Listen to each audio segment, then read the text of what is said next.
Jadi ya itulah pengalaman pertamaku merayakan tahun baru di Merauke, ujung Indonesia Timur, Provinsi Papua Selatan.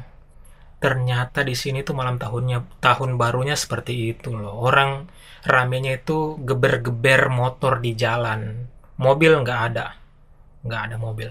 Pokoknya semua rakyat di sini naik motor, geber-geber motor di jalan. Dan alhamdulillahnya lokasi kantor kami itu di jalan raya utama gitu. Ternyata tadi yang saya bilang saya mau pergi lihat keliling kota, lihat keramaiannya seperti apa. Ternyata di kantor kami itu pusat keramaian, guys.